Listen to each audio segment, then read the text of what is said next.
Master minds education. Master minds എഡ്യൂക്കേഷന്റെ YouTube ചാനലിലേക്ക് എല്ലാ പ്രിയ വിദ്യാർത്ഥികൾക്കും സ്വാഗതം.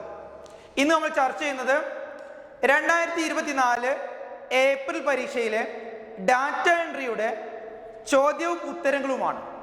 അഥവാ കഴിഞ്ഞ പൊതുപരീക്ഷയുടെ ചോദ്യങ്ങളും ഉത്തരങ്ങളും. ആദ്യത്തെ ചോദ്യം എന്ന് പറയുന്നത് എന്താണ്? സെക്ഷൻ എയിലെ ആദ്യത്തെ ചോദ്യം എന്ന് പറയുന്നത് process, cycle, hierarchy are the examples of. നമുക്ക് 4 ഓപ്ഷൻ തന്നിട്ടുണ്ട് അല്ലേ? അതിൽ ഏറ്റവും ബെറ്റർ ആയിട്ടുള്ളത് നമ്മൾ സെലക്ട് ചെയ്യുക, അല്ലെങ്കിൽ ഏറ്റവും സ്യൂട്ടബിൾ ആയിട്ടുള്ളത് നമ്മൾ സെലക്ട് ചെയ്യുക അല്ലേ? അപ്പൊ നമുക്ക് എന്ത് ചെയ്താം? ആൻസർ എഴുതുമ്പോൾ ഒന്നിൽ ഏതാണ്? എ ആണോ, ബി ആണോ, സി ആണോ, ഡി ആണോ? ഇവിടെ ഉത്തരമായിട്ട് വരുന്നത് സ്മാർട്ട് ആർട്ട് ആണ് അല്ലെ? ഉത്തരമായിട്ട് വരുന്നത് എന്താണ്? സ്മാർട്ട് ആർട്ട് ആണ്. അതുകൊണ്ട് നമ്മൾ എഴുതുമ്പോൾ എങ്ങനെ എഴുതണം? ക്വസ്റ്റ്യൻ നമ്പർ 1 അതിലെന്താണ്? ബി അല്ലെ? ബി എന്ന് എഴുതിയിട്ട് എന്ത് ചെയ്യാം? സ്മാർട്ട്, ഇതേപോലെ സ്മാർട്ട് ആർട്ട് ഗ്രാഫിക്സ് എന്നുള്ളത് പ്രത്യേകം എഴുതി വെക്കണം. ബി എന്ന് മാത്രം എഴുതരുത്. ഓക്കെ, ഇനി നമുക്ക് അടുത്ത ചോദ്യത്തിലേക്ക് കടക്കാം അല്ലെ? അടുത്ത ചോദ്യം എന്ന് പറയുന്നത് എന്താണ്? Each Excel file is a workbook അല്ലെ? ഓരോ എക്സൽ ഫയൽ എന്ന് പറയുന്നതും വർക്ക് ബുക്കാണ്. പിന്നെ എന്താ പറയുന്നത്? Which can hold many dash. എന്താണ്? വർക്ക് ഷീറ്റ് ആണോ, റോ ഷീറ്റ് ആണോ, സെൽ ഷീറ്റ് ആണോ, കോളം ഷീറ്റ് ആണോ? ഇതിൽ ഏറ്റവും ബെറ്റർ ഏതാണ്? അഥവാ ഇതിന്റെ സൊല്യൂഷൻ എന്താണ്? ഓരോ വർക്ക് ബുക്കും അല്ലെ, അല്ലെങ്കിൽ ഓരോ എക്സൽ ഫയലും എന്താണ്? ഓരോ വർക്ക് ബുക്കാണ്. അപ്പൊ അതുകൊണ്ട് തന്നെ എന്ത് ചെയ്യുക? ഒരു വർക്ക് ബുക്കില് ഒരുപാട് എന്തുണ്ടാവും? വർക്ക് ഷീറ്റുകൾ ഉണ്ടായിരിക്കും. ഒരു നോട്ട്ബുക്കിനെ പോലെയാണ് വരുന്നത് അല്ലെ? ഒരു നോട്ട്ബുക്ക് പോലെ എന്താണ്? എക്സൽ ഫയൽ അല്ലെ? ഒരു എക്സൽ ഫയൽ എന്ന് പറയുന്നത് എന്താണ്? ഒരു വർക്ക് ബുക്കാണ്. അതിലെന്തുണ്ടാവും? ഒരുപാട് ഷീറ്റുകൾ ഉണ്ടാവും അല്ലെ? ഒരു നോട്ട്ബുക്കിൽ ഒരുപാട് പേജസ് ഉണ്ട് എന്ന് പറയുന്നത് പോലെ ഒരു വർക്ക് ബുക്കില് ഒരുപാട് അല്ലെ, ഒരുപാട് എന്തുണ്ട്? വർക്ക് ഷീറ്റുകൾ ഉണ്ട്. അതുകൊണ്ട് നമുക്ക് ഉത്തരമായിട്ട് വരുന്നത് എന്താണ്?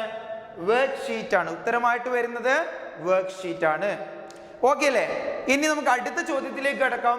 അടുത്ത ചോദ്യം എന്ന് പറയുന്നത് നമ്പർ 3 ആണ് അല്ലെ? ക്വസ്റ്റ്യൻ നമ്പർ 3 വരുന്നത്. ക്വസ്റ്റ്യൻ നമ്പർ 3 എന്താണ് പറയുന്നത്? Answer any one of the following. Answer any one of the following എന്നാണ് പറഞ്ഞിട്ടുള്ളത്. എന്ന് പറയുമ്പോൾ എന്താണ് ഉദ്ദേശിക്കുന്നത്? നമ്മൾ 2 ക്വസ്റ്റ്യൻസ് തന്നിട്ടുണ്ട്. അതിൽ നിന്നും നിങ്ങൾ ഏതെങ്കിലും ഒരു ചോദ്യത്തിന് ഉത്തരം എഴുതിയാൽ മതി എന്നുള്ളതാണ് അല്ലെ? അപ്പൊ നമുക്ക് ആദ്യത്തെ ചോദ്യത്തിലേക്ക് കടക്കാം. What will be the value of the following function when typed in A cell എന്ന് പറയുമ്പോൾ ഈ താഴെ തന്നിട്ടുള്ള ഫംഗ്ഷൻ എന്ത് ചെയ്യുക? ഒരു സെല്ലില് ടൈപ്പ് ചെയ്ത് കഴിഞ്ഞാൽ അവിടെ എന്താണ് ഉത്തരം വരിക എന്നുള്ളതാണ് ചോദിക്കുന്നത് അല്ലെ? അപ്പൊ നമ്മൾ ആദ്യം മനസ്സിലാക്കേണ്ടത് ഏത് ഫംഗ്ഷൻ ആണെങ്കിലും സ്റ്റാർട്ട് ചെയ്യുന്നത് ഈക്വൽ സൈനോട് കൂടിയിട്ടാണ് അല്ലെ? അപ്പൊ ഈക്വൽ മാക്സ് ഇതാണ് ഇവിടെ ഫംഗ്ഷൻ ആയിട്ട് വരുന്നത്. MAX എന്തിനാണ് നമ്മൾ യൂസ് ചെയ്യുന്നത്? MAX യൂസ് ചെയ്യുന്നത് നമുക്ക് തന്നിട്ടുള്ള ഡാറ്റയിൽ നിന്നും ഏറ്റവും വലിയ ഫിഗർ കണ്ടുപിടിക്കുന്നതിന് വേണ്ടിയിട്ടാണ്. അഥവാ ഏറ്റവും വലിയ ഫിഗർ അഥവാ ബിഗ്ഗസ്റ്റ് നമ്പർ കണ്ടുപിടിക്കുന്നതിന് വേണ്ടിയിട്ടാണ്, അഥവാ ബിഗ്ഗസ്റ്റ് വാല്യൂ കണ്ടുപിടിക്കുന്നതിന് വേണ്ടിയിട്ടാണ് എന്തുപയോഗിക്കുന്നത്? MAX അഥവാ മാക്സ് ഫംഗ്ഷൻ ഉപയോഗിക്കുന്നത്. അത് പറയുമ്പോൾ തന്നെ നമുക്ക് വേറൊരു ഫംഗ്ഷൻ കൂടെ ഉണ്ട്, MIN അഥവാ മിനിമം എന്ന് പറയും. MIN യൂസ് ചെയ്യുന്ന എന്തിനു വേണ്ടിയിട്ടുള്ളതാണ്? ഒരു ഡാറ്റയിൽ നിന്നും അതിലെ ഏറ്റവും ചെറിയ ഫിഗർ അഥവാ സ്മോളസ്റ്റ് ഫിഗർ കണ്ടുപിടിക്കുന്നതിന് വേണ്ടിയിട്ടാണ് നമ്മൾ എന്ത് ഉപയോഗിക്കുന്നത്? MIN ഉപയോഗിക്കുന്നത്. ഇവിടെ എന്താണ്? MAX. അപ്പോൾ equal to MAX bracket open ചെയ്തിട്ട് 15, 16, 20, 5, 18, 17. അപ്പൊ അതിൽ ഏറ്റവും വലിയ ഫിഗർ ഏതാണ്? ഇതാണ് നമുക്ക് ഇതിലെ ബിഗ്ഗസ്റ്റ് വാല്യൂ എന്ന് പറയുന്നത്. അപ്പൊ നമ്മൾ എന്ത് ചെയ്യും? 3-ല് ഒന്നിന്റെ ആൻസർ എന്ന് പറയുന്നത് ഏതാണ്? ഒന്നിന്റെ ആൻസർ എന്ന് പറയുന്നത് A18. എ എന്ന് മാത്രം എഴുതരുത്, എ എന്നിടുക, അതുപോലെ 18 എന്നുള്ളത് ഇതേപോലെ എഴുതി വെക്കുക എന്നുള്ളതാണ്. ക്ലിയർ? ഇനി അടുത്ത ചോദ്യം എന്ന് പറയുന്നത് എന്താണ്? അടുത്ത ചോദ്യം എന്ന് പറയുന്നത് 2ാമത്തെ ചോദ്യമാണ്. 2ാമത്തെ ചോദ്യത്തില് എന്താ പറഞ്ഞത്? മാർക്ക് ദ കറക്റ്റ് വാല്യൂ അല്ലെ? Correct value, mark the correct value, mark the correct value for the following function. Following function എന്നാ പറഞ്ഞുള്ളത്. ആവറേജ് ആണ് ഇവിടെ ചോദിച്ചിട്ടുള്ളത് അല്ലെ? ആവറേജ് എന്ന് പറഞ്ഞാൽ എന്താണ്? ശരാശരി. തന്നിട്ടുള്ള വാല്യൂ അല്ലെ? വാല്യൂ ഓരോന്നും തമ്മിൽ കൂട്ടുക, എന്നിട്ട് എന്ത് ചെയ്യുക? ടോട്ടൽ ഐറ്റംസിന്റെ എണ്ണം കൊണ്ട് ഡിവൈഡ് ചെയ്യുക. എന്ന് പറയുമ്പോൾ എന്താ വരിക? ആവറേജ് കാണാനുള്ള എങ്ങനെ വരിക? 2 + 3 + 4 + 5 + 6 ഡിവൈഡഡ് ബൈ 1 2 3 4 5.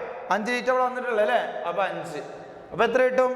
2 3 5 9 14 and 20. 20/5 = 4. അവിടെ ഉത്തരമായിട്ട് വരുന്നത് 4 ആണ്. അതാണ് ഇവിടുത്തെ ആവറേജ് എന്ന് പറയുന്നത്. അപ്പൊ ആവറേജ് എന്തിനാ ഉപയോഗിക്കുന്നത്? ശരാശരി കണ്ടുപിടിക്കുന്നതിന് വേണ്ടിയിട്ടാണ് യൂസ് ചെയ്യുന്നത്. ഇനി നമുക്ക് അടുത്ത ചോദ്യത്തിലേക്ക് കടക്കാം. അടുത്ത ചോദ്യം എന്ന് പറയുന്നത് ഏതാണ്? 4ാമത്തെ ചോദ്യമാണ് അല്ലെ? 4ാമത്തെ ചോദ്യത്തില് ചോദിക്കുന്നത് എന്താണ്?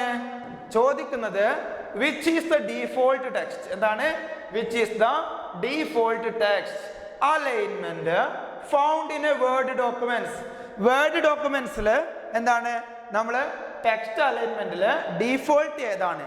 എന്താണ് ഡീഫോൾട്ട് എന്നാണ് ഉദ്ദേശിക്കുന്നത് അല്ലെ? ഓൾറെഡി ഉള്ളത് നമ്മൾ മാറ്റം വരുത്താതെ ഓൾറെഡി അതിൽ സെറ്റ് ചെയ്ത് വെച്ചിട്ടുള്ള അലൈൻമെന്റ് എന്താണ്? നമ്മളൊരു വേർഡ് ഓപ്പൺ ചെയ്യുകയാണെങ്കിൽ അതിൽ ഏത് അലൈൻമെന്റിലായിരിക്കും ഓൾറെഡി ഉണ്ടായിരിക്കുക? ഓക്കെ, ഡീഫോൾട്ട് ആയിട്ട് ഏതാണ് ഉണ്ടായിരിക്കുക? ലെഫ്റ്റ് അലൈൻമെന്റ് അല്ലെ? ലെഫ്റ്റ് സൈഡിലല്ല ആദ്യം ഉണ്ടാവുക. നമ്മൾ ടൈപ്പ് ചെയ്യും അല്ലെ? ചിലത് നമുക്ക് സെന്ററിലേക്ക് ആക്കാം അല്ലെ? ചിലത് നമുക്ക് റൈറ്റിലേക്ക് ആക്കാം, ഒക്കെ ചെയ്യാം. അലൈൻമെന്റിൽ ചേഞ്ചുകൾ വരുത്താം. പക്ഷെ ആദ്യമേ ഉള്ളത് ഏതായിരിക്കും? ലെഫ്റ്റ് അലൈൻമെന്റ് ആയിരിക്കും. ഡീഫോൾട്ട് ആയിട്ടുള്ളത് എന്താണ്? ലെഫ്റ്റ് അലൈൻമെന്റ് ആണ്. അപ്പോൾ ഉത്തരമായിട്ട് വരുന്നത് എന്താണ്? ലെഫ്റ്റ് അലൈൻമെന്റ് എന്നുള്ളതാണ് അല്ലെ? ലെഫ്റ്റ് അലൈൻമെന്റ് എന്നുള്ളതാണ്. അടുത്ത ചോദ്യമാണ് വരുന്നത്. Space bar is used to put a dash. എന്താ പറഞ്ഞത്? സ്പേസ് ബാർ എന്തിനാ ഉപയോഗിക്കുന്നത് എന്നാ ചോദിച്ചിട്ടുള്ളത് അല്ലെ? എന്തിനാ ഉപയോഗിക്കുന്നത്? പലതും പറഞ്ഞില്ല. ഗ്യാപ്പ് ഇടാന്, കോമ ഇടാന്, അതുപോലെ തന്നെ ഹൈഫന്, ലൈന്. ഇതിൽ ഏറ്റവും ബെസ്റ്റ് ഇതിന് ആൻസർ എന്ന് പറയുന്നത് ഏതാണ്? എന്തിനാ നമ്മൾ സ്പേസ് ബാർ ഉപയോഗിക്കുന്നത്? Okay, gap between 2 words. 2 വേർഡ്സിന്റെ ഇടയിൽ ഗ്യാപ്പ് ഇടാൻ വേണ്ടിയിട്ടാണ് നമ്മൾ എന്ത് ഉപയോഗിക്കുന്നത്? സ്പേസ് ബാർ ഉപയോഗിക്കുന്നത് അല്ലെ? സ്പേസ് ഇടാൻ വേണ്ടിയിട്ടാണ് എന്ത് ഉപയോഗിക്കുന്നത്? സ്പേസ് ബാർ നമ്മൾ ഉപയോഗിക്കുന്നത്. അപ്പൊ നമ്മൾ ഉത്തരമായിട്ട് വരുന്നത് എന്താണ്? 5ൽ എ ആണ് വരുന്നത്. Gap between 2 words. അപ്പൊ നമ്മൾ 5ഉം കഴിഞ്ഞു. 6ാമത്തെ ചോദ്യത്തിലേക്ക് കടക്കാം. 6ാമത്തെ ചോദ്യം പറയുന്നത് എന്താണ്? Answer any one of the following അല്ലെ? അതിൽ ഏതെങ്കിലും ഒന്ന് ആൻസർ ചെയ്താൽ മതി. Question number 1. ക്വസ്റ്റ്യൻ നമ്പർ 1 പറയുന്നത് എന്താണ്? Which chart is used to demonstrate the fluctuation which with respect to the stock market prices. Stock market പ്രൈസിന്റെ അല്ലെ ആ ഫ്ലക്ച്വേഷൻസ് അല്ലെ, കയറ്റിറക്കങ്ങള് വ്യക്തമാക്കിയിട്ട് ഡെമോൺസ്ട്രേറ്റ് ചെയ്യാൻ പറ്റുന്ന ചാർട്ട് ഏതാണ് എന്നാ ചോദിച്ചിട്ടുള്ളത്. ഓപ്ഷൻസ് വരുന്നത് സ്കാറ്റർ ചാർട്ട് വരുന്നുണ്ട്, സ്റ്റോക്ക് ചാർട്ട് വരുന്നുണ്ട്, ബാർ ചാർട്ട് വരുന്നുണ്ട്, അതുപോലെ തന്നെ സർഫേസ് ചാർട്ട് വരുന്നുണ്ട്. അപ്പൊ ഏറ്റവും ബെറ്റർ ആയിട്ടുള്ള എക്സാമ്പിൾ എന്ന് പറയുന്നത് എന്താണ്? അല്ല, ബെറ്റർ ആയിട്ടുള്ള ഓപ്ഷൻ എന്ന് പറയുന്നത് എന്താണ്? സ്റ്റോക്ക് ചാർട്ടാണ്. സ്റ്റോക്ക് ചാർട്ടാണ് എന്താണ്? സ്റ്റോക്ക് മാർക്കറ്റിലുള്ള പ്രൈസിന്റെ ഫ്ലക്ച്വേഷൻസ് അഥവാ പ്രൈസിന്റെ കയറ്റിറക്കങ്ങള് കൃത്യമായിട്ട് ഡെമോൺസ്ട്രേറ്റ് ചെയ്യാൻ പറ്റുന്ന എന്താണ് ചാർട്ട് ഏതാണ്? സ്റ്റോക്ക് ചാർട്ടാണ്. ക്ലിയർ ആണല്ലോ? ഓക്കെ, ഇനി അടുത്തെന്താണ്? 6ാമത്തെ ചോദ്യവും കഴിഞ്ഞു. ഇനി നമുക്ക് എന്ത് ചെയ്യാം? 7ാമത്തെ ചോദ്യത്തിലേക്ക് കിടക്കുക. സോറി, 2 അല്ലെ? 6ൽ 2 ക്വസ്റ്റ്യൻസ് ഉണ്ടായിരുന്നു അല്ലെ? 6ല് 2 ക്വസ്റ്റ്യൻസ് ഉണ്ടായിരുന്നു അല്ലെ? ഓക്കെ, അപ്പൊ 2ാമത്തെ ചോദ്യം നമുക്ക് ആൻസർ തന്നെയാണ്, ഏതെങ്കിലും എഴുതിയാൽ മതി, നമ്മൾ ഡിസ്കസ് ചെയ്യാന്ന് മാത്രം. Okay, which chart is used to show comparison between individual items അല്ലെ? ഇൻഡിവിജ്വൽ ഐറ്റംസ് തമ്മിൽ കമ്പയർ ചെയ്യാൻ പറ്റുന്ന ചാർട്ട് എന്ന് പറയുന്നത് ഏതാണ്? ബാർ ചാർട്ടാണ്. ഏതാണ്? Bar chart. ഇതിന് ഏറ്റവും സ്യൂട്ടബിൾ ആയിട്ടുള്ളത് ബാർ ചാർട്ടാണ്. എന്ത്? ഇൻഡിവിജ്വൽ ഐറ്റംസിന് എന്ത് ചെയ്യുക? കമ്പയർ ചെയ്യാൻ ഉപയോഗിക്കുന്ന ചാർട്ടാണ് എന്ത്? Bar chart. എന്താണ്? Bar chart. 7th ക്വസ്റ്റ്യൻ വരുന്നത് എന്താണ്? Shortcut key for closing a file. ഒരു ഫയല് ക്ലോസ് ചെയ്യാനുള്ള ഷോർട്ട് കട്ട് കീ എന്നാന്നുള്ളത്. നമ്മൾ ഉദാഹരണത്തിൽ ഷോർട്ട് കട്ട് കീ എന്ന് പറഞ്ഞാൽ എന്താണ്? ഇപ്പൊ കൺട്രോൾ സി എന്ന് പറയുന്നത് കോപ്പി ചെയ്യാനാണ് അല്ലെ? അതിന്റെ ഷോർട്ട് കട്ട് കീ ആണ്. അതേപോലെ കൺട്രോൾ വി എന്ന് പറയുന്നത് എന്താണ് അല്ലെ? പേസ്റ്റ് ചെയ്യാനുള്ള എന്താണ്? ഷോർട്ട് കട്ട് കീ ആണ്. ഇവിടെ എന്താ പറഞ്ഞുള്ളത്? ഒരു ഫയല് ക്ലോസ് ചെയ്യാനുള്ള ഷോർട്ട് കട്ട് കീ ഏതാണെന്നാ ചോദിച്ചിട്ടുള്ളത്. ഏതാണ്? കൺട്രോൾ പ്ലസ് ക്ലോസ് ആണോ, കൺട്രോൾ പ്ലസ് ഡബ്ല്യു ആണോ, കൺട്രോൾ പ്ലസ് സി ആണോ, കൺട്രോൾ പ്ലസ് എക്സ് ആണോ? അപ്പൊ കൺട്രോൾ പ്ലസ് എക്സ് എന്തിനാ ഉപയോഗിക്കുന്നത്? കട്ട് ചെയ്യാൻ ഉപയോഗിക്കുന്നതാണ് അല്ലെ. കൺട്രോൾ സി ഉപയോഗിക്കുന്നത് എന്തിനാണ്? കോപ്പി ചെയ്യാൻ വേണ്ടിയിട്ടാണ് അല്ലെ. കൺട്രോൾ സി ഉപയോഗിക്കുന്നത് കോപ്പി ചെയ്യാൻ വേണ്ടിയിട്ടാണ്. അപ്പൊ ഇവിടെ ഉത്തരം കൺട്രോൾ ഡബ്ല്യു ആണ് കേട്ടോ. കൺട്രോൾ ഡബ്ല്യു ആണെന്ത്? ക്ലോസ് ചെയ്യാനുള്ള ഷോർട്ട് കട്ട് കീ എന്ന് പറയുന്നത്. ക്ലിയർ അല്ലേ? ഓക്കെ, 8th ക്വസ്റ്റ്യനിലേക്ക് കടക്കാം. 8th ക്വസ്റ്റ്യൻ എന്താണ്? വളരെ രസകരമായിട്ടുള്ള ചോദ്യമാണ്. എന്താണ്? In the questions given below there are two statements. രണ്ട് സ്റ്റേറ്റ്മെന്റ്സ് ഇവിടെ കൊടുത്തിട്ടുണ്ട്. ഒന്ന് എന്താണ്? ഒന്ന് അസേഷൻ ആയിട്ടും മറ്റൊന്ന് എന്താണ്? റീസൺ ആയിട്ടും അല്ലെ. അസേഷനും അതുപോലെ തന്നെ റീസണും. Choose the correct option given below in each question. Attempt any two. നമുക്ക് എന്താ 2 ക്വസ്റ്റ്യൻസ് മാത്രം അറ്റൻഡ് ചെയ്താൽ മതി അല്ലെ. 2 ക്വസ്റ്റ്യൻസ് മാത്രം അറ്റൻഡ് ചെയ്താൽ മതി. 8ാമത്തെ ചോദ്യത്തില് എത്ര ഓപ്ഷൻസ് നമുക്ക് തരുന്നുണ്ട്? Number 1, number 2, number 3 and number 4. 4 ചോദ്യങ്ങൾ തന്നിട്ട് അതിൽ ഇഷ്ടമുള്ള 2 എഴുതാനാണ് പറഞ്ഞുള്ളത്. വളരെ എളുപ്പല്ലേ? ഓക്കെ, 4 ചോദ്യത്തിൽ 2 എഴുതിയാൽ മതി. അപ്പൊ നമ്മൾ 1ാമത്തെ ചോദ്യം നമ്മൾ ക്ലിയർ ആയിട്ടൊന്ന് വായിച്ചു നോക്കാം. 1ാമത്തെ ചോദ്യം എന്ന് പറയുന്നത് എന്താണ്? Operating system is a system software അല്ലേ.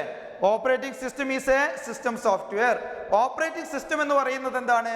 ഒരു സിസ്റ്റം സോഫ്റ്റ്വെയർ ആണ്. ശരിയാണോ തെറ്റാണോ? ഓപ്പറേറ്റിംഗ് സിസ്റ്റം എന്ന് പറയുന്നത് ഒരു സിസ്റ്റം സോഫ്റ്റ്വെയർ ആണ്, അത് ശരിയാണ്.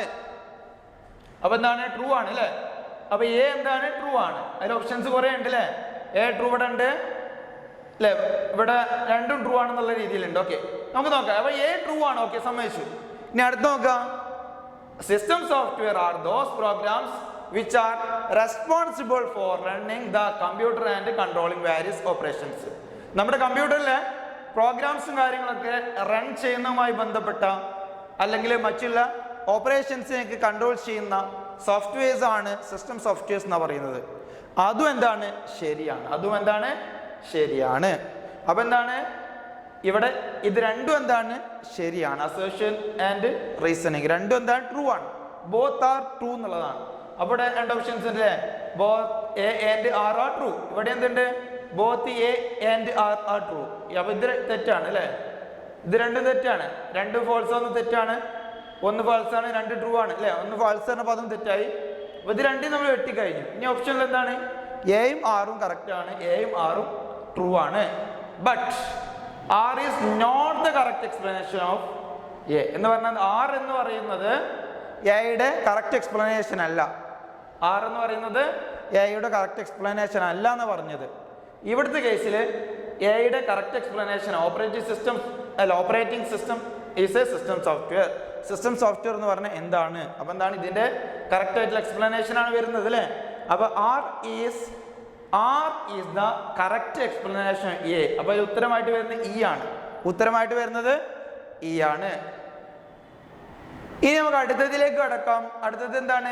നമ്പർ 2 ക്വസ്റ്റ്യൻ ആണ് വരുന്നത് അല്ലെ. നമുക്ക് 4-ത്തിൽ 2 എഴുതിയാൽ മതി. പക്ഷെ നമ്മൾ എന്ത് ചെയ്യുന്നത്? 4ഉം ഡിസ്കസ് ചെയ്യും അല്ലെ. നമ്മൾ ഡിസ്കസ് ചെയ്യും. അപ്പൊ 1ാമത്തെ ചോദ്യം 2ാമത്തെ ചോദ്യത്തില് 1ാമത്തിലെ അസേഷൻ വരുന്നത് എന്താണ്? ഒറാക്കിൾ എന്ന് പറയുന്നത് എന്താണ്? ഒരു ജനറലൈസ്ഡ് പാക്കേജ് ആണ് അല്ലെ. ജനറലൈസ്ഡ് പാക്കേജ് ആണ്. റീസണിങ് എന്താ പറഞ്ഞത്? Generalised and customised packages are 2 types അല്ലെ. ജനറലൈസ്ഡ് പാക്കേജസ് 2 ടൈപ്സ് ഉണ്ട്. അപ്പൊ ഇതിന്റെ കറക്റ്റ് എക്സ്പ്ലനേഷൻ ആണോ? ഇത് രണ്ടും ട്രൂ ആണ്. പക്ഷെ ഇതിന്റെ കറക്റ്റ് എക്സ്പ്ലനേഷൻ അല്ല എന്ത്? ആർ എന്ന് പറയുന്നത്. അതുകൊണ്ട് നമുക്ക് എന്ത് ചെയ്യാം? Both A and R are true, but R is not the correct explanation of A. അതാണ് ഇവിടെ ഉത്തരമായിട്ട് വരുന്നത്. ഇനി വരുന്നത് നമ്പർ 3 ആണ് വരുന്നത്. നമ്പർ 3 എന്ന് പറയുന്നത് എന്താണ്? നമ്പർ 3 എന്ന് പറയുന്നത് എന്താണ്? പ്രിന്റഡ് പേജസ് അല്ലെ. Printed pages can have various types of margin settings അല്ലെ. പ്രിന്റഡ് അല്ലെ. പേജസ് പ്രിന്റ് ചെയ്യുമ്പോൾ അവിടെ എന്തുണ്ട്? ഒരുപാട് മാർജിൻ സെറ്റിംഗ്സ് ഉണ്ടായിരിക്കും അല്ലെ. മാർജിൻസ് നമുക്ക് വേണ്ട രീതിയിൽ സെറ്റ് ചെയ്യാൻ പറ്റും. അപ്പോൾ അത് പറഞ്ഞു ഒന്ന്. അപ്പോൾ അത് ട്രൂ ആണ്. Yes, page margin can be set in 2 ways. Page margin എന്താണ്? 2 വേസിൽ നമുക്ക് സെറ്റ് ചെയ്യാൻ പറ്റും എന്ന് പറഞ്ഞിട്ടുള്ള അതിൻ്റെ ഒരു കറക്റ്റ് എക്സ്പ്ലനേഷൻ ആണ്. അപ്പൊ എന്താണ്? എയും ബിയും കറക്റ്റ് ആണ്. സോറി എയും ആറും കറക്റ്റ് ആണ്, അതിന്റെ കറക്റ്റ് എക്സ്പ്ലനേഷൻ കൂടി വേണം. അതുകൊണ്ട് എന്ത് ചെയ്യാം, ഡി ആണ് വരിക. Both A and R are true and R is the correct explanation of A. R എന്താണ് അല്ലേ, ആർ എന്ന് പറയുന്നത് കറക്റ്റ് എക്സ്പ്ലനേഷൻ ഓഫ് എ ആണ്. അപ്പൊ അതുകൊണ്ട് ഇവരുടെ ഡി ആണ് വരിക. ഇനി നമ്പർ 4 അല്ലേ, ക്വസ്റ്റ്യൻ നമ്പർ 4ലേക്ക് നോക്കാം. ക്വസ്റ്റ്യൻ നമ്പർ 4 പറയുന്നത് എന്താണ്, അസേഷൻ വരുന്നത് bulleted list are created in Word documents. Bulleted list നമുക്ക് ക്രിയേറ്റ് ചെയ്യാൻ പറ്റും ഏതില്, വേർഡ് ഡോക്യുമെന്റ്സ്. പിന്നെന്താ പറഞ്ഞത്, in order to draw readers attention to the main points of the document bulleted list are added. നമ്മൾ ബുള്ളറ്റ് ലിസ്റ്റ് എന്താണ്, നമ്മളിപ്പോൾ points ഒക്കെ ആയിട്ട് എഴുതുമ്പോൾ നമ്മൾ എന്ത് ചെയ്യും, ഡോട്ടുകളൊക്കെ ആയിട്ട് ഇടും അല്ലേ, ചില സ്റ്റാർ ഇടും, അങ്ങനെയൊക്കെ ചെയ്യുന്ന പോലെ വേർഡിൽ നമുക്ക് എന്ത് ചെയ്യാം, ഓരോരോ ചിഹ്നങ്ങൾ നമുക്ക് മെയിൻ പോയിന്റ് ആയിട്ടൊക്കെ നോട്ട് ചെയ്യാൻ വേണ്ടിയിട്ട് അല്ലേ, പെട്ടെന്ന് ശ്രദ്ധിക്കാൻ വേണ്ടിയിട്ട് നമ്മൾ ബുള്ളറ്റുകൾ ഉപയോഗിക്കും അല്ലേ. അപ്പോൾ അതാണ് ബുള്ളറ്റ് എന്ന് പറയുന്നത്. അപ്പോൾ ഇത് രണ്ട് ബുള്ളറ്റ് ലിസ്റ്റ് വേർഡിൽ ക്രിയേറ്റ് ചെയ്യുമെന്ന് പറഞ്ഞു, അപ്പോൾ അത് കറക്റ്റാണ്. ഇതെന്താണ് ഈ പറഞ്ഞ ബുള്ളറ്റഡ് ലിസ്റ്റ് എന്തിനാണ് ക്രിയേറ്റ് ചെയ്യുന്നത് എന്നതും പറഞ്ഞു. അപ്പോൾ അതാണ്, അപ്പോൾ ഇതിൻ്റെ കറക്റ്റ് എക്സ്പ്ലനേഷൻ ആണ് എന്ത്, ആർ എന്ന് പറയുന്നത്. ആർ എന്ന് പറയുന്നത് എയുടെ കറക്റ്റ് എക്സ്പ്ലനേഷൻ ആണ്. എയും ആറും എന്താണ്, ട്രൂ ആണ്. Both A and R are true and R is the correct explanation of A എന്ന് പറയുന്നത്. അപ്പോൾ നമ്മൾ 8 ചോദ്യങ്ങൾ നമ്മൾ ഡിസ്കസ് ചെയ്ത് കഴിഞ്ഞു. 8 ചോദ്യങ്ങൾ നമ്മൾ ഡിസ്കസ് ചെയ്ത് കഴിഞ്ഞു. ഇനി നമ്മൾ 9ാമത്തെ ചോദ്യത്തിലേക്ക് കിടക്കുകയാണ്. 9ാമത്തെ ചോദ്യം എന്ന് പറയുന്നത് എന്താണ്, ട്രൂ ഓർ ഫാൾസ് ആണ്. 9ാമത്തെ ചോദ്യം എന്ന് പറയുന്നത് ട്രൂ ഓർ ഫാൾസ് ആണ്. True or false, state true or false any two. ഏതെങ്കിലും 2 എഴുതിയാൽ മതി, ട്രൂ ആണോ ഫാൾസ് ആണോ എന്നുള്ളത്. ഇവിടെ 4 തന്നിട്ടുണ്ട് അല്ലേ. എ പറയുന്നത് എന്താണ്, control M keys are pressed together to move the text. ഒരു ടെക്സ്റ്റിനെ നമ്മൾ മൂവ് ചെയ്യാൻ അല്ലെങ്കിൽ കട്ട് ചെയ്യാൻ ഉപയോഗിക്കുന്നത് കൺട്രോൾ എം എന്നാണ് പറയുന്നത്. അത് ശരിയാണോ, ഒരിക്കലും അല്ല. കൺട്രോൾ എക്സ് ആണ് ഉപയോഗിക്കുക. അപ്പൊ അതുകൊണ്ട് എന്താണ് ഇത് ഫാൾസ് ആണ്. ഇതെന്താണ്, ഫാൾസ് ആണ്. ഇനി അടുത്തെന്താണ്, for making the text central aligned അല്ലേ. ഒരു ടെക്സ്റ്റിനെ എന്ത് ചെയ്യുക, സെൻട്രൽ അലൈൻഡ് ആക്കാൻ അല്ലേ, സെൻട്രൽ അലൈൻമെന്റ് ചെയ്യാൻ ഏതാണ് ഉപയോഗിക്കുന്നത്, കൺട്രോൾ സി ആണ് ഉപയോഗിക്കുക എന്നാ പറഞ്ഞുള്ളത്. കൺട്രോൾ സി ഉപയോഗിക്കുന്നത് എന്തിനാണ്, കോപ്പി ചെയ്യുന്നതിന് വേണ്ടിയിട്ടാണ്. കൺട്രോൾ സി ഉപയോഗിക്കുന്നത് കോപ്പി ചെയ്യാനും കൺട്രോൾ വി ഉപയോഗിക്കുന്നത് പേസ്റ്റ് ചെയ്യാനുമാണ്. ഇവിടെ ശ്രദ്ധിക്കേണ്ട ഒരു കാര്യം, ഇവിടെ എന്താണ്, സെൻട്രൽ അലൈൻമെന്റ് എന്ന് പറയുമ്പോൾ കൺട്രോൾ ഇ ആണ് ഉപയോഗിക്കുക, കൺട്രോൾ ഇ ആണ് ഉപയോഗിക്കുക. അപ്പൊ ഇതെന്താണ്, ഫാൾസ് ആണ്. ഇതെന്താണ്, ഫാൾസ് ആണ്. അപ്പൊ ലെഫ്റ്റ് ആണെങ്കിൽ കൺട്രോൾ പ്ലസ് ആർ ആണ് വരിക, കൺട്രോൾ പ്ലസ് ആർ ആണ് വരിക. റൈറ്റ് ആണെങ്കിൽ കൺട്രോൾ പ്ലസ് ആർ ആണ് വരിക. ലെഫ്റ്റ് ആണെങ്കിൽ കൺട്രോൾ പ്ലസ് എൽ ആണ് വരിക. സെൻറ്റർ ആണെങ്കിൽ കൺട്രോൾ പ്ലസ് സി അല്ല, കൺട്രോൾ പ്ലസ് ഇ ആണ്. ക്ലിയർ. ഇനി അടുത്തെന്താണ്, pressing tab key can move the cursor to the next cell. നമ്മൾ ഈ എക്സൽ എന്തുണ്ട്, ഓരോരോ സെല്ലുകൾ ഉണ്ടായിരിക്കും അല്ലേ. A1, B2, B3, C5 എന്നൊക്കെ പറയുന്ന ഓരോരോ സെല്ലുകളാണ് അല്ലേ. ആ ഒരു സെല്ലിൽ നിന്ന് മറ്റൊരു സെല്ലിലേക്ക് നമ്മുടെ കഴ്സർ മൂവ് ചെയ്യാൻ ഉപയോഗിക്കുന്ന കീ ആണ് എന്ത്, ടാബ് കീ എന്ന് പറയുന്നത്. ഓക്കെ, ടാബ് കീ ഉപയോഗിക്കുന്നത് അതിന് വേണ്ടിയിട്ടാണ്. അപ്പൊ അതെന്താണ്, ട്രൂ ആണ്. അതെന്താണ്, ട്രൂ ആണ്. ഇനി അടുത്ത് ഡി എന്ന് പറയുന്നത് എന്താണ്, ഫോർ അൺഡൂയിങ് ദ മിസ്റ്റേക്ക് അല്ലെ, അൺഡു ചെയ്യാൻ ഉപയോഗിക്കുന്നത് എന്താണ്, കൺട്രോൾ സെഡ് ആണ്. അൺഡു ഉപയോഗിക്കുന്നത് എന്തിനാണ്, കൺട്രോൾ സെഡ് ആണ്. ക്ലിയർ ആയിട്ട് നോക്കുക. അപ്പൊ ഷോർട്ട് കട്ട് കീകള് കൃത്യമായിട്ട് നിങ്ങൾ മനസ്സിലാക്കി വെക്കുക. ഷോർട്ട് കട്ട് കീകള് കൃത്യമായിട്ട് മനസ്സിലാക്കി വെക്കുക. ഒരുപാട് ചോദ്യങ്ങൾ അതുമായി ബന്ധപ്പെട്ട കാര്യങ്ങളിൽ വരുന്നുണ്ട് എന്ന് മനസ്സിലാക്കി വെക്കുക. ഇനി അടുത്ത ചോദ്യം എന്ന് പറയുന്നത് എന്താണ്, 10ാമത്തെ ചോദ്യമാണ് അല്ലേ. 10ാമത്തെ ചോദ്യം എന്ന് പറയുന്നത് എന്താണ്, fill in the blanks any two. 2 ചോദ്യങ്ങൾ വരുന്നുണ്ട് അല്ലേ. സോറി, 2 എണ്ണമാണ് നമ്മൾ എഴുതേണ്ടത്.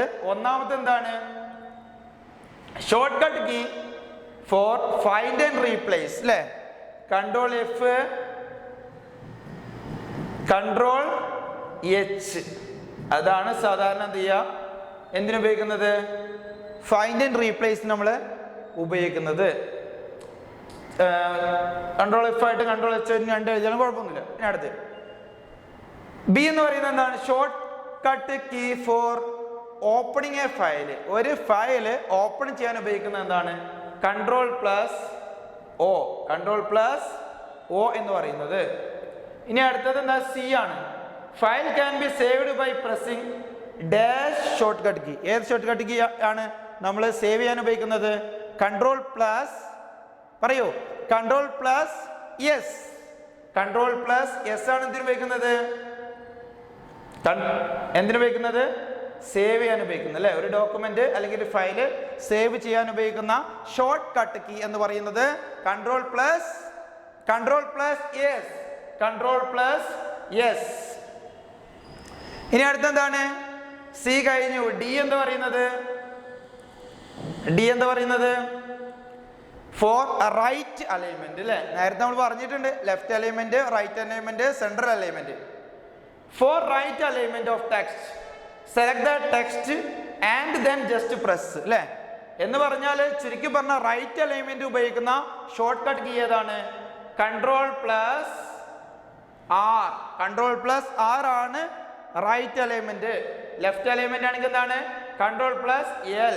സെൻട്രൽ അലൈൻമെന്റ് ആണെങ്കിൽ എന്താണ്? Control plus E. Control plus E. Okay, അടുത്തത് 16ാമത്തെ ചോദ്യമാണ്. Which feature is used to fill cells with calendar months in sequence starting from January and ending on December? എന്താണ്? Fill cells with calendar months Jan to December. Feature എന്താണ്? Auto fill. എന്താണ്? Auto fill. അതാണ് ഇവിടെ feature ആയിട്ട് വരുന്നത്.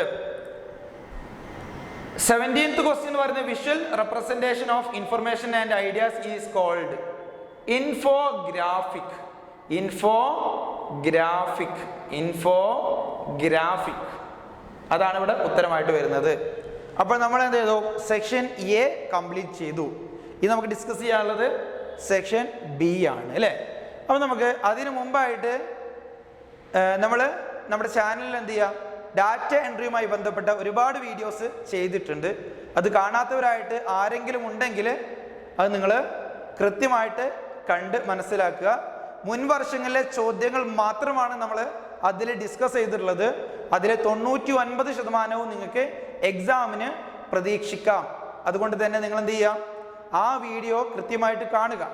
അപ്പോൾ അതിനു വേണ്ടിയിട്ട് ഞാൻ ഈ ഒരു വീഡിയോയുടെ ഡിസ്ക്രിപ്ഷൻ ബോക്സിലും അതുപോലെ തന്നെ കമൻറ്റ് ബോക്സിലും ഈ ഒരു വീഡിയോകളുടെ ലിങ്കുകൾ കൊടുക്കുന്നതാണ്. അപ്പോൾ അത് കൃത്യമായിട്ട് കാണുക. ഇനി അടുത്ത ഒരു ഭാഗവുമായിട്ട് സെക്ഷൻ ബിയുമായിട്ട് നമുക്ക് എന്ത് ചെയ്യാം, അടുത്ത ക്ലാസ്സിൽ കാണാം. Thank you.